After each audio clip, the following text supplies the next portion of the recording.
Hello friends, welcome to my channel. ఈరోజు నేను అండకూరలతో vegetable rice చేయబోతున్నా. అందుకోసం నేను ముందుగా 4-5 టమోటాలు, గ్రీన్ పీస్, క్యాప్సికమ్, క్యారెట్, దోసకాయ, 1 లెమన్ కట్ చేసి పక్కన పెట్టుకున్నా.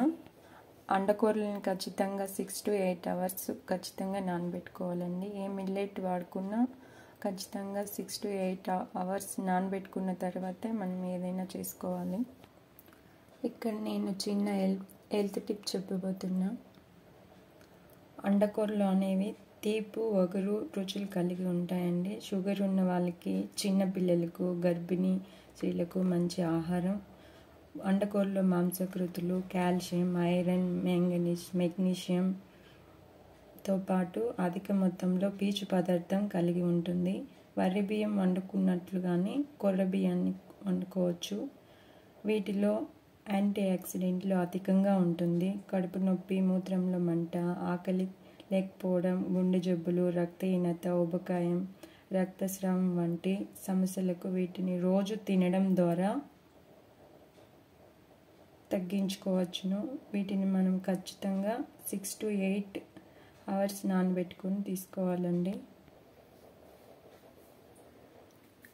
ఇప్పుడు స్టవ్ పైన కుక్కర్ పెట్టుకొని అందులో 3 tablespoon ఆయిల్ వేసుకున్నా.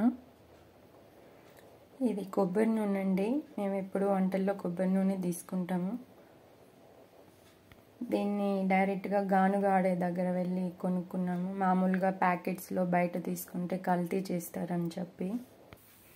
ఇప్పుడు ఆ ఆయిల్లోని 2 ఇలాచీలు, పట్ట, జీరా వేస్తున్నాం. ఇప్పుడు అందులో టమాటాలు వేసుకున్నాము. ఇందులో టమాటాలు మగ్గడానికి కొంచెం సాల్ట్ యాడ్ చేస్తున్నా. కొంచెం పసుపు కూడా యాడ్ చేస్తున్నా. సాల్ట్ మరియు పసుపు యాడ్ చేయడం వల్ల టమాటాలు తొందరగా మగ్గుతుందండి. టమాటాలు బాగా మగ్గిన తర్వాత వెజిటేబుల్స్ యాడ్ చేస్తున్నా.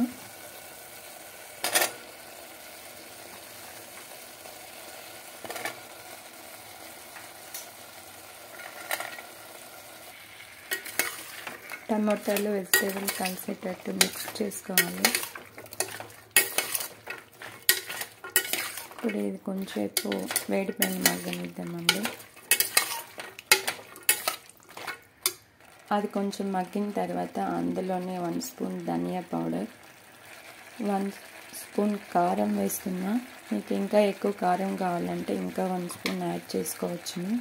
ఇప్పుడు అందులోనే ఇంకా కొంచెం సాల్ట్ యాడ్ చేస్తున్నా. మొదట్లో కొంచెం యాడ్ చేసాను కాబట్టి మీరు రుచి చూసి సాల్ట్ వేసుకోండి.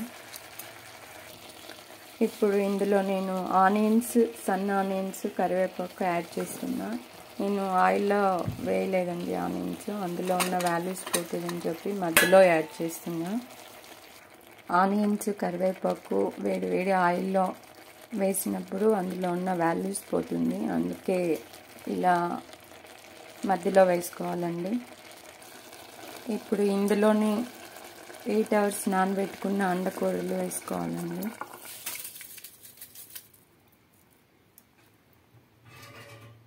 పావు కేజీ అలా అండకూరలు తీసుకున్నా. పావు కేజీ అండకూరలకి 1 లీటర్ అలా వాటర్ పడుతుంది. ఎందుకంటే అది కొంచెం విజిల్స్ ఎక్కువ పెడతాం కాబట్టి వాటర్ కూడా కొంచెం ఎక్కువగానే వేసుకోవాలి. ఇప్పుడు ఇలా అంతా మిక్స్ చేసుకొని సాల్ట్ అది సరిపోయిందో లేదో చూసుకొని మళ్ళీ మూత పెట్టి విజిల్స్ 5 పెట్టుకోవాలండి. అండకూరలకి ఇప్పుడు విజిల్స్ కొన్ని ఎక్కువే పడుతుంది. ఇప్పుడు అన్నీ సరిపోయింది. ఇందుకు విజిల్ పెట్టేద్దాం.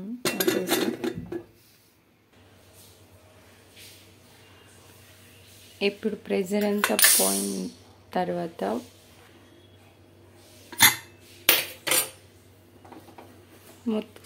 మూత తీసి చూద్దామండి.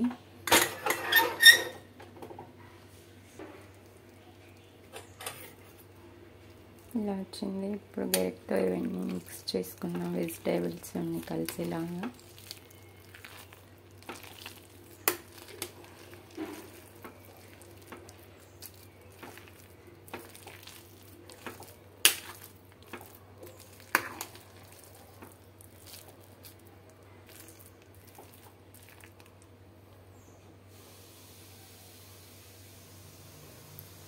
వావ్, చాలా కలర్ఫుల్గా వచ్చింది. ఇప్పుడు ఇందులోనే ఒక లెమన్ పీస్ని పిండి లెమన్ వేసిన తర్వాత మళ్ళీ ఒకసారి మొత్తం కలుపుకుందాము.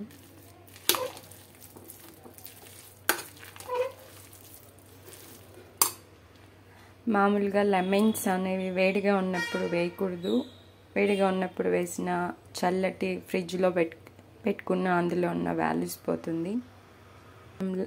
మనం లెమన్స్ని బయట పెట్టి వాడుకుంటేనే అందులో ఉన్న వాల్యూస్ మన బాడీకి దొరుకుతుంది. ఇప్పుడు ఫైనలీ మన అండకూరల వెజిటేబుల్ రైస్ రెడీ అయిపోయింది. దీన్ని రైతాతో తీసుకున్న బాగుంటుంది, అలాగే తిన్నా కూడా చాలా బాగుంటుందండి టేస్ట్. మీరు కూడా ఇలాంటి వెజిటేబుల్ రైస్ అండకూరలతో ఒకసారి ట్రై చేసి చూడండి. టేస్ట్ చాలా బాగుంటుంది, మరి హెల్త్కి కూడా చాలా మంచిదండి. ఇందులో మీకు ఇష్టమైతే కొంచెం పెసరపప్పు యాడ్ చేసుకోవచ్చు, లేదంటే కందిపప్పు కూడా యాడ్ చేసుకోవచ్చును. ఇంకా మీకు నచ్చిన వెజిటేబుల్స్ కూడా వేసుకోవచ్చును.